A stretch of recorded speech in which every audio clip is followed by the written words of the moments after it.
¿Cómo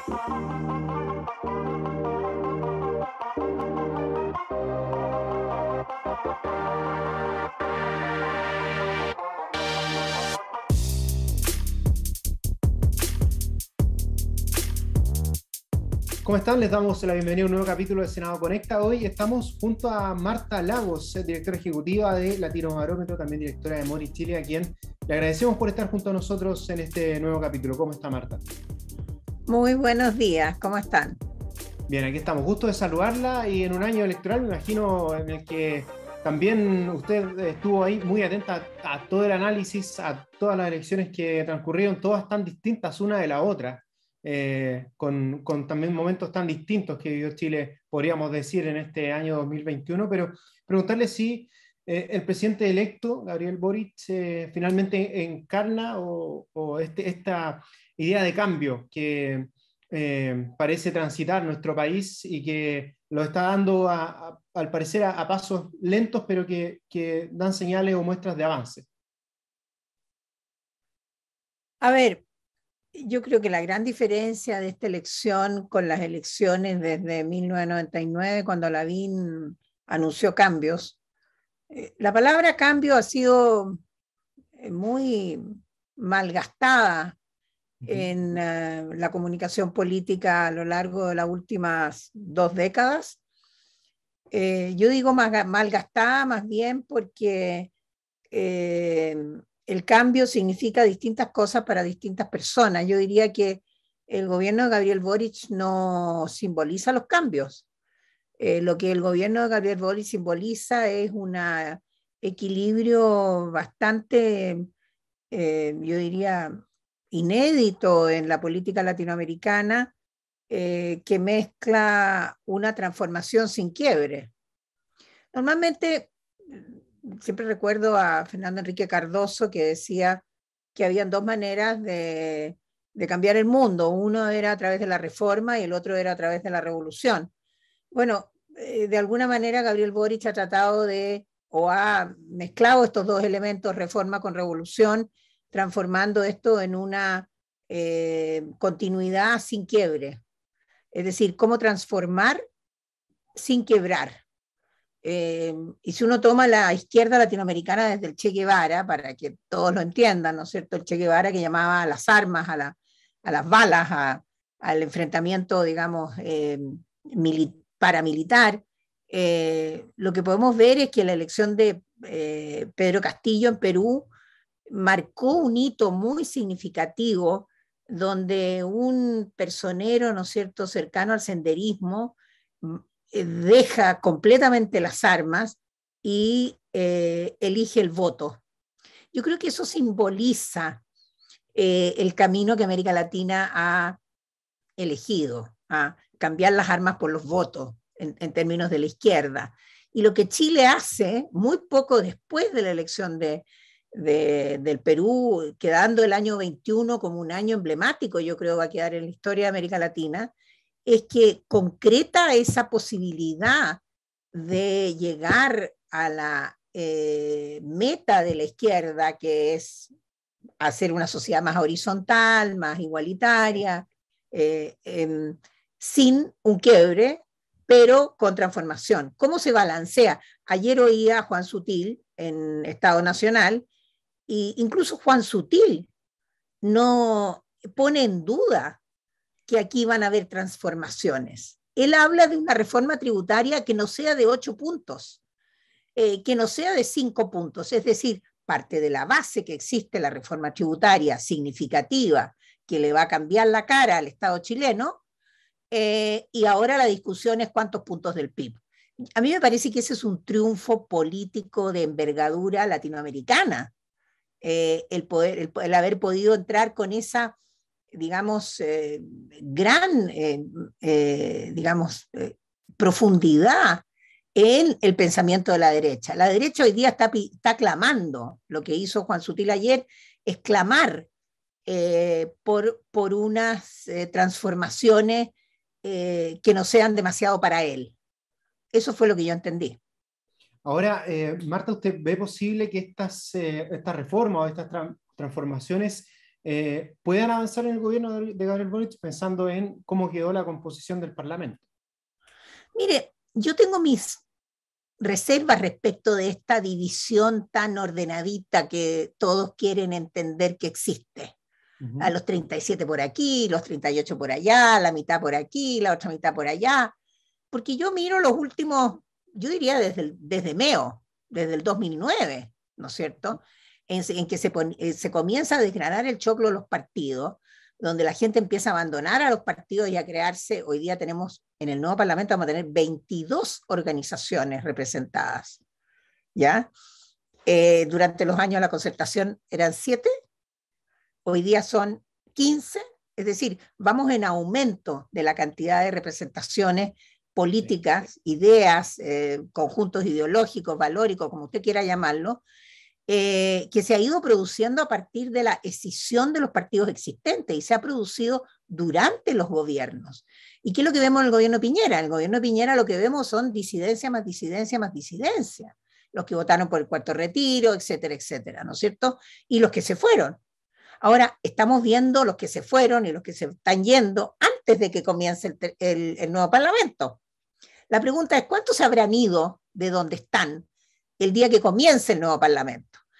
Y segundo, los que se quedan, ¿votarán como dicen los presidentes de sus partidos? Ayer Chaguán decía que ellos van a intentar, ¿no es cierto?, de que en el plebiscito de salida la gente vote, es decir, sus diputados, ¿no es cierto?, que son los que finalmente, digamos, manejan la población, si tú quieres, voten de acuerdo a lo que dice el partido, pero Renovación Nacional hace mucho rato que da lo mismo lo que diga el presidente del partido, la gente vota como dicen sus electores.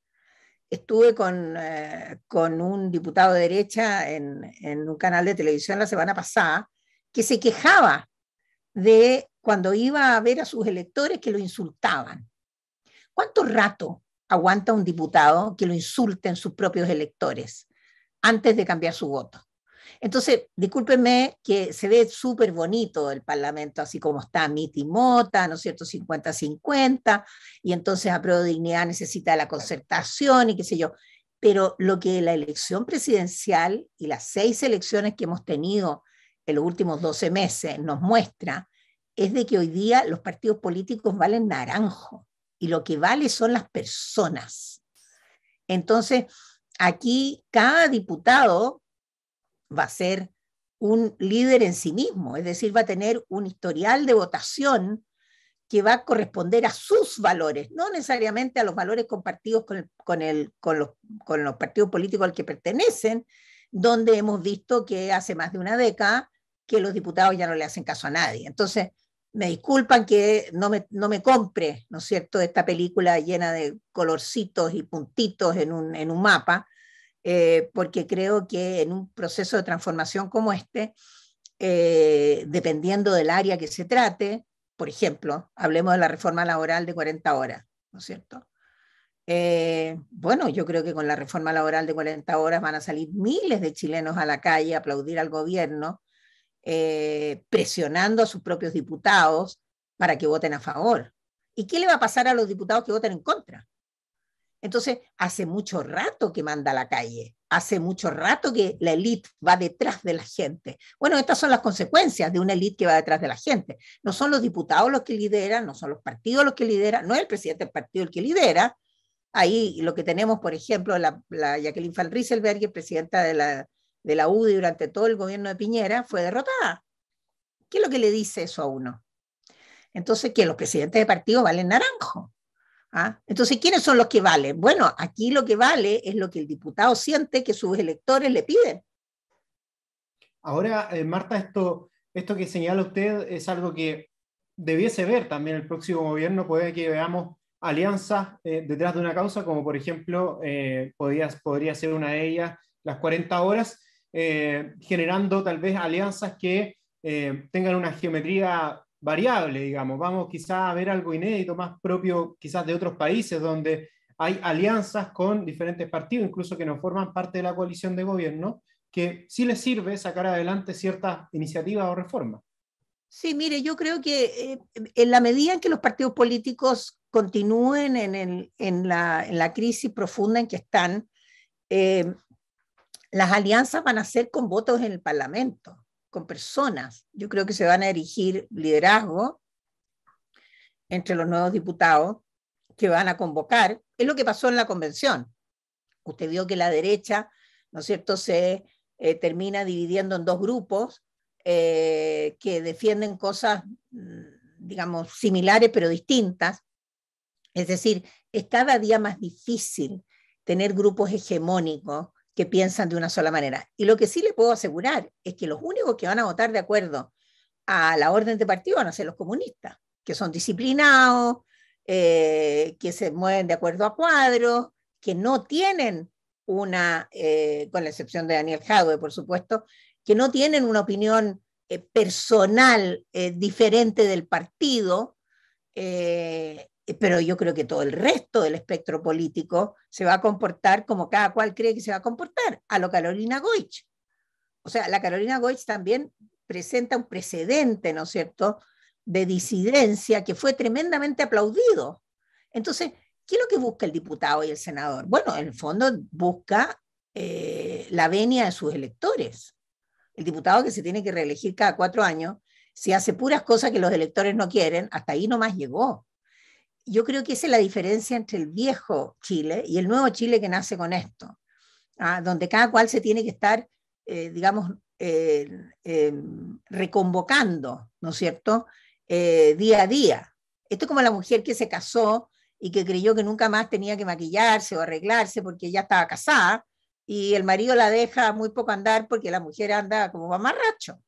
O sea, y lo mismo pasa con la política, es decir, si cada diputado no se esmera todos los días en volver a conquistar, ¿no es cierto?, a sus electores, al final va a terminar siendo desechado. Yo creo que eso es lo que la nueva política trae consigo. Marta, preguntarle un poco usted hablaba hace un rato que la élite va siguiendo a la calle. También Hace mucho rato.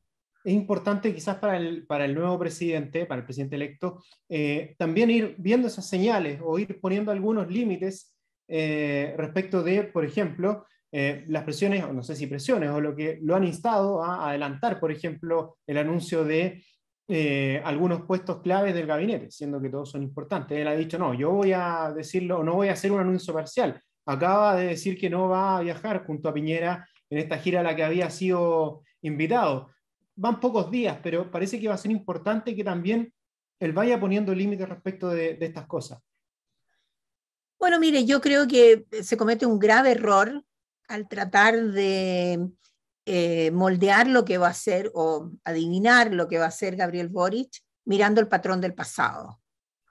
Yo creo que Boric va a hacer lo mismo que hicieron los electores chilenos, ¿no es cierto?, que es no votar de la misma manera que en el pasado. El éxito de Boric consiste en no repetir los patrones del pasado. Por lo tanto, lo que tenemos que esperar son sorpresas culturales, sorpresas valóricas, sorpresas de conducción y liderazgo, porque en este momento, digamos, así como yo lo veo, ¿no es cierto?, no existen organizaciones sociales, digamos, sólidas a las cuales uno se pueda referir. Los partidos políticos están debilitados, por lo tanto, toda la expectativa de lo que le va a suceder a Chile le pesa al presidente de la República. Y yo creo que la mayor cantidad de transformaciones que se van a producir van a ser transformaciones valóricas, actitudinales, o sea, culturales, ¿no? Donde Boric ya ha dado una cantidad, ha hecho una cantidad de cosas que implican un cambio. Esta cosa, ¿no es cierto?, de bajarse del auto, ir a saludar, conversar con los niños, firmarle las cosas a la gente, sacarse selfie. Bueno, tenemos de nuevo un presidente que puede salir a la calle. Esas cosas van marcando un patrón de, yo diría, interrelación entre la política y la gente, que ojalá vaya cambiando la manera como los ciudadanos ven la política. Y si eso se expande a los distintos miembros del gobierno, no con la orden que daban o que dan en este gobierno, ¿no es cierto?, de que salen todos los ministros a terreno con una chaqueta roja y un pendrive, sino que con una approach o con un acercamiento humano, un acercamiento, ¿no es cierto?, de considerar incluso la voz de los niños. que por supuesto no tiene ningún peso político, pero tiene un peso valórico simbólico de envergadura. Entonces me parece que esperar que el presidente haga lo mismo que hicieron los presidentes pasados nos va a llevar a no entender, o a más bien dicho, a dificultar la capacidad de anticipación que nosotros como analistas podamos tener de lo que se nos viene encima. Yo creo que se nos viene encima una nueva época donde la mayor parte de las cosas serán desconocidas. En las interrelaciones entre la política, una cosa muy importante va a ser la manera como esta presidencia va a establecer las interrelaciones de la política. Por ejemplo, el presidente de Estados Unidos, cuando presenta una ley, no la presenta a la opinión pública ni a la prensa, sino que va por el país recorriendo las distintas asociaciones, los distintos grupos de personas, presentándole esta ley a esos electores, y una vez que esa idea, ¿no es cierto?, de legislación está asentada en la población, entonces va al Parlamento. Es un proceso democrático al revés, ¿no es cierto?, donde la gente no se entera por la prensa, sino que la gente sabe primero. Si se logra establecer esta inversión, ¿no es cierto?, de la relación entre el político o la política o la acción política, la capacidad de informar, la capacidad de incluir al resto informándole de lo que se quiere hacer y oyendo, por supuesto, los comentarios de la gente, eso puede producir un cambio político de envergadura sin necesidad de pasar ninguna ley. Claro, ahí lo que plantea usted es una inversión de cómo se hace esto más allá de los mecanismos, que hasta ahora se queda todo como en algunos mecanismos para mejorar la participación, pero esto podría ir un poco más allá. Marta, queremos seguir conversando con usted en este último capítulo de Senado Conecta, al menos del año 2021, pero al regreso de una pausa.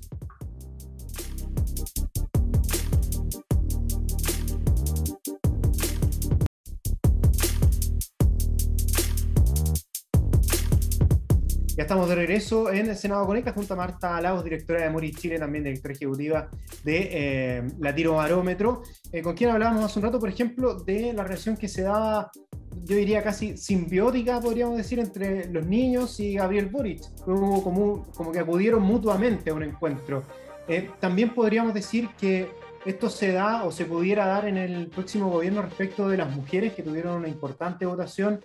Usted hablaba de la sorpresa que podría haber en la conducción y en los liderazgos. Puede que también aparezcan lideresas tal como aparecieron en la propia campaña de Gabriel Boric, pero en su gobierno. Mire, usted me disculpe y espero que no se sienta ofendido, porque no es contra usted como varón, pero yo creo que una de las cosas que tiene que cambiar en la comunicación política es que los varones pregunten las cosas nuevas que van a hacer las mujeres.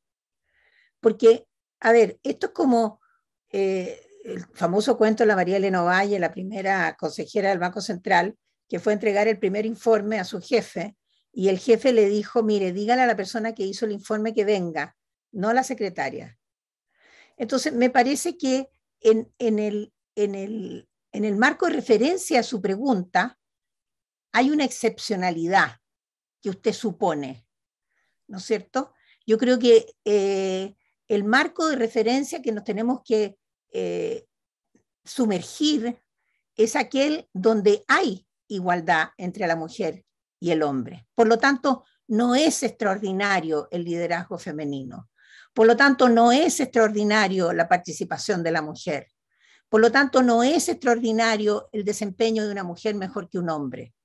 En el lenguaje que estamos usando, que está determinado, ¿no es cierto?, por el mundo masculino, hay siempre una premisa en que la mujer viene como llegando, la mujer viene como de ayuda, la mujer viene como además.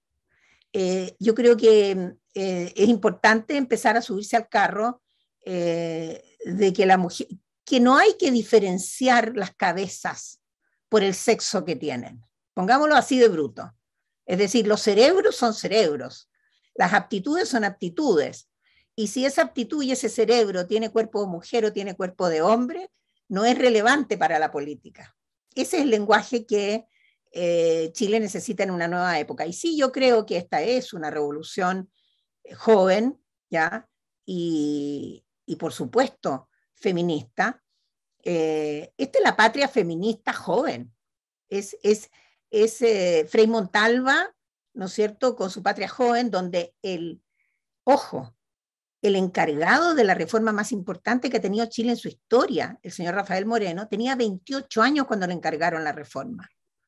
Entonces, cuando la gente dice, mira, es que estos jóvenes no saben y no pueden, bueno, miren la edad promedio de los ministros de Frei Montalva, donde todos tenían menos de 40 años.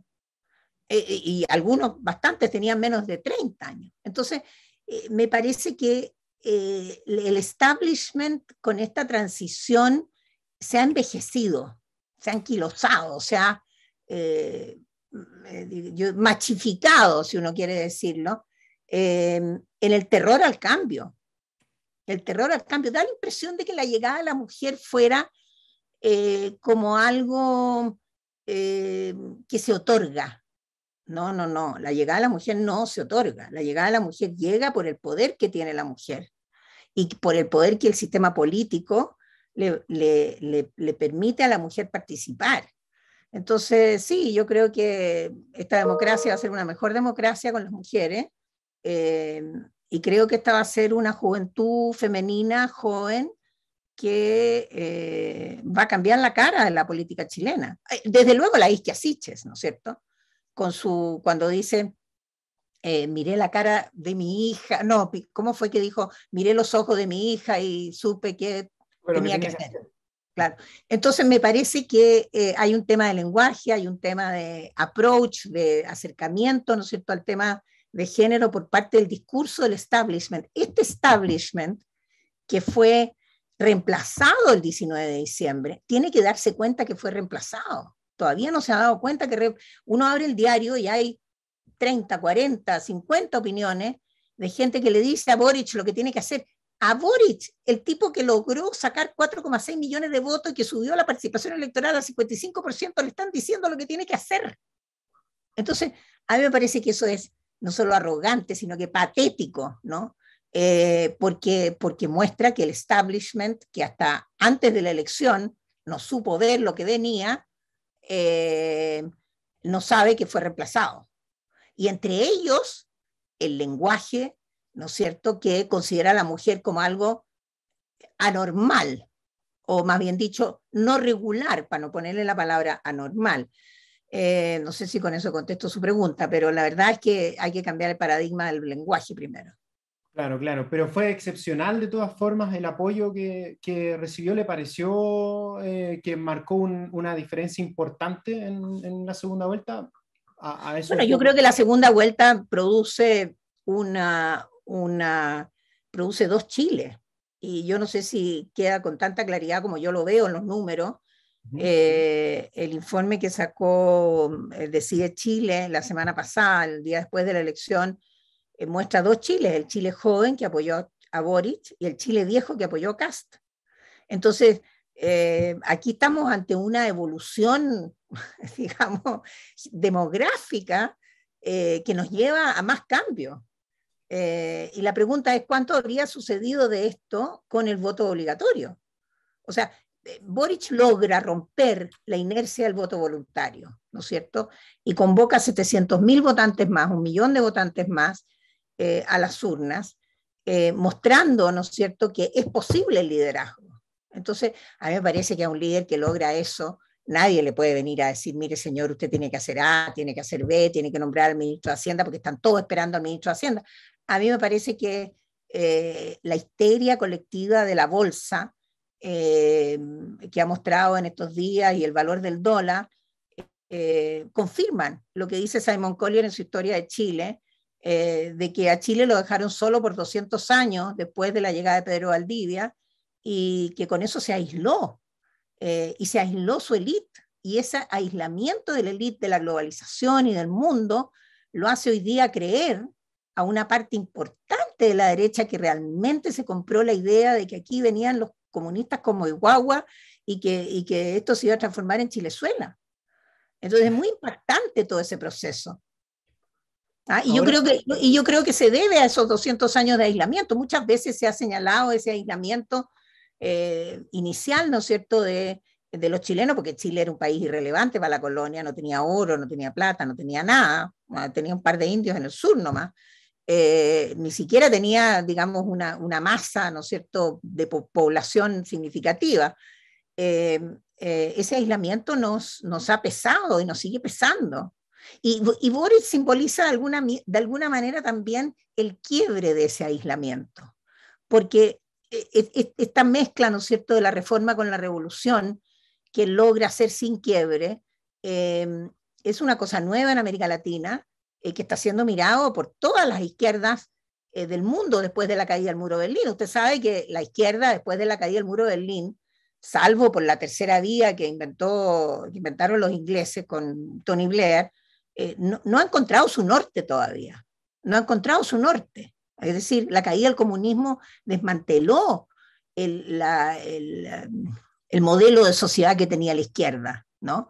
Y ese desmantelamiento del modelo de sociedad no ha sido reemplazado por otro modelo de sociedad.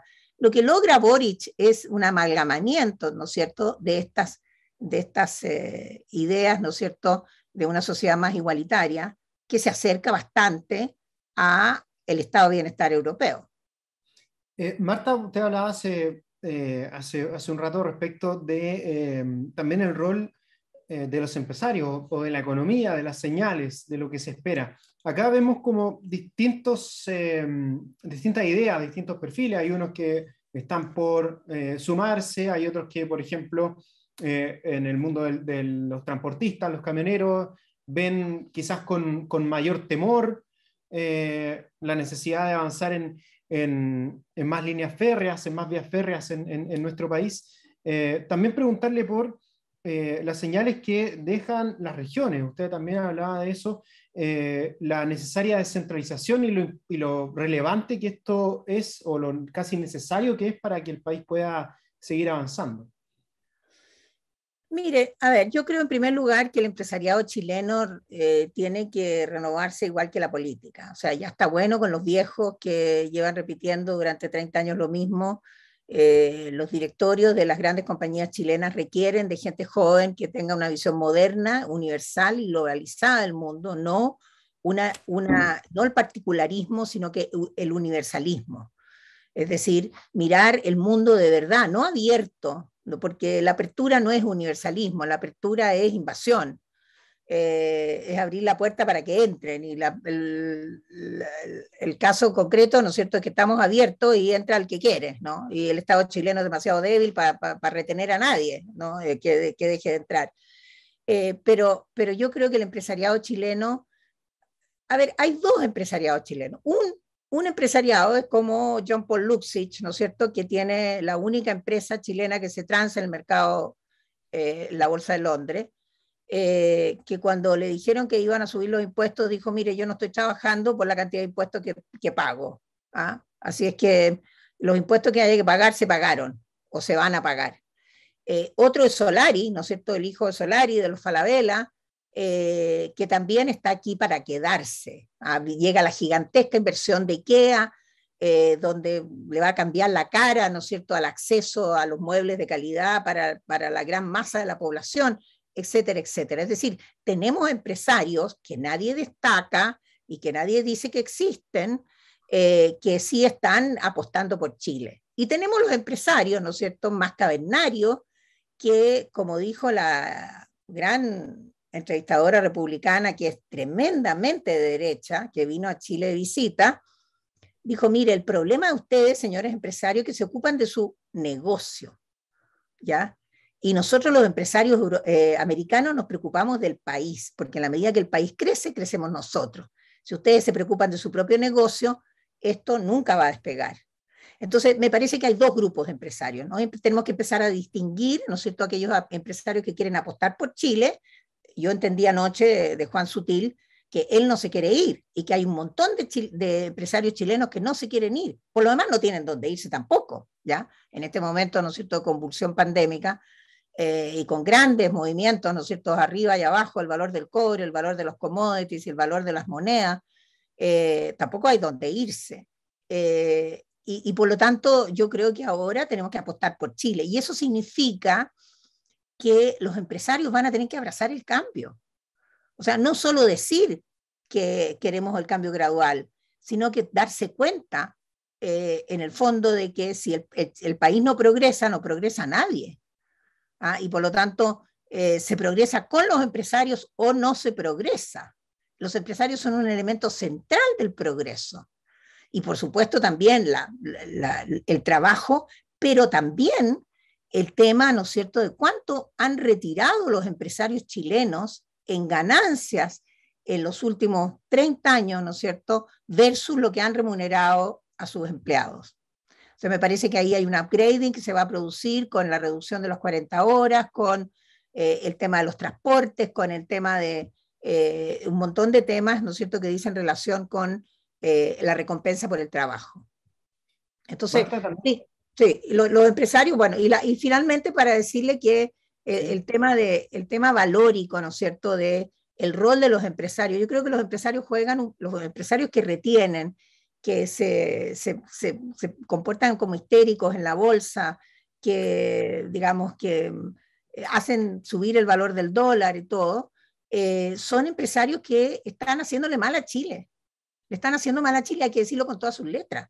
¿Ah? Ellos son los que le hacen mal a Chile, al no apostar por Chile, al no saber cómo comportarse frente a un proceso de transformación. Marta, quería preguntarle, porque ya se nos va acabando el tiempo en este segundo bloque de Senado Conecta, no quería dejar de tocar el tema de la convención, que probablemente junto con este término de año cierra una primera etapa y abre una nueva en la que va a existir un plebiscito de salida. ¿Cómo ve usted este proceso? También quería preguntarle por la presencia de Michelle Bachelet en la convención, donde ella de hecho habla de que apuesta por un presidencialismo, señala que las facultades justamente se han ido reduciendo con el tiempo a través de leyes o sin ellas, y también habla de que el gobierno recientemente electo debe también culminar su periodo. ¿Cómo mira usted este proceso, considerando que ahora cierra una etapa y se viene una segunda con un plebiscito que también va a ser muy relevante? No sé si se avecina también reñido, si el apruebo va a ser el mismo que diga sí a una nueva constitución, o si va a ser esto más ajustado. Mire, yo en primer lugar digo, olvídese de los porcentajes, porque aquí lo que vale es el número de votos. Usted se da cuenta que en esta elección del 19 de diciembre votaron casi 2 millones de personas más que los que eligieron a los convencionales. Entonces, olvidémonos los porcentajes, porque cualquier elección en el futuro que tenga menos de 8 millones de votantes va a ser considerado un fracaso. Y el plebiscito de salida va a tener voto obligatorio. Y no me cabe duda que este gobierno, en su capacidad de comunicación con la gente, va a difundir la información para que la gente se sienta incluida en convocarla a votar, y se harán las reformas necesarias al tema. Hoy día, por ejemplo, el CERVEL publicó de que están abiertas las postulaciones para cambiar de domicilio. El tema del domicilio es un tema que está resuelto en el país, en el mundo entero. No sé por qué Chile tenemos que pedirle a los ciudadanos que se cambien de domicilio. El Estado tiene que saber dónde vive la gente, punto. Entonces, me parece que el plebiscito de salida, en primer lugar, va a ser un plebiscito el más votado de todos los plebiscitos, salvo el del 88, y que va a ser, digamos, una legitimación de su resultado. Por ende, el resultado del plebiscito no puede ser 80-20, porque si votan 9 millones o 10 millones de chilenos, lo que vamos a encontrar es más diversidad, que fue lo que encontramos en la elección presidencial. Tenemos una sociedad tradicional que no quiere cambio. No sé cuántos de esos 3,7 millones de votantes que votaron por Kast son los que no quieren cambio. Pero hay una parte sustantiva que pueden ser 3 millones. ¿Ya? Entonces, 3 millones de 10 millones, ahí ya tiene 30%. Entonces, me parece que el análisis hay que hacerlo con, digamos, diciendo, 1, necesitamos un plebiscito legítimo, muchos votantes. 2, necesitamos una mayoría contundente. Cualquier cosa arriba del 60% es contundente. Y tres, necesitamos una constitución que se entienda lo que se está votando. Esa tarea de transmitirle a la gente la comunicación de lo que se hace en política es lo que ha fracasado en los últimos 4 gobiernos. O sea, llevamos 4 gobiernos desinformando a la población. Nosotros hicimos muchos estudios cualitativos durante esta campaña y la gente no entiende lo que sucede en la política, no está informada de lo que sucede en la política y termina votando por consignas, termina votando por títulos, termina votando por frases, ¿no es cierto? Esa es la política en los matinales, esa es la política que tiene que acabar. Por eso, este gobierno ya empezó, o más bien dicho, este nuevo presidente ya empezó a tratar de comunicarse con la gente de manera distinta, que fue lo que señalé hace poco. Sí. Y si él logra cambiar esa manera de comunicarse, entonces los chilenos van a haber entendido lo que significa la nueva constitución y a mí no me cabe la menor duda que vamos a tener una cantidad astronómica de millones de votos a favor de la nueva constitución y que esta constitución va a ser una constitución que es muy importante un punto. Cuando se promulgue la constitución, los chilenos tienen que saber que se promulgó, que cambió algo para ellos. Hay algo de simbólico, hay algo de, digamos, de comunicación en la instalación de la nueva constitución que tiene que decirle al chileno estamos en un rayado de la cancha distinto. Eso es parte central del proceso de instalación de la nueva constitución y es parte central del proceso del plebiscito de salida. Entonces, de nuevo, mirar el plebiscito de salida con los patrones del plebiscito de entrada, que es lo que dije delante, ¿no es cierto?, nos vamos a equivocar. Marta, queremos agradecerle por esta conversación junto a Senado Conecta en nuestro último capítulo de este año, donde estuvimos repasando buena parte de los hitos de este 2021 y también con una mirada de lo que se viene para el próximo año. Así que muchas gracias. Muchas gracias a ustedes. Y nosotros queremos invitarlos a que tanto esta conversación como las anteriores que hemos tenido en nuestro programa puedan revisarlas en nuestro canal de YouTube TV Senado Chile. También hay que estén atentos a las redes sociales del Senado para más novedades sobre nuestro programa. Gracias por su compañía.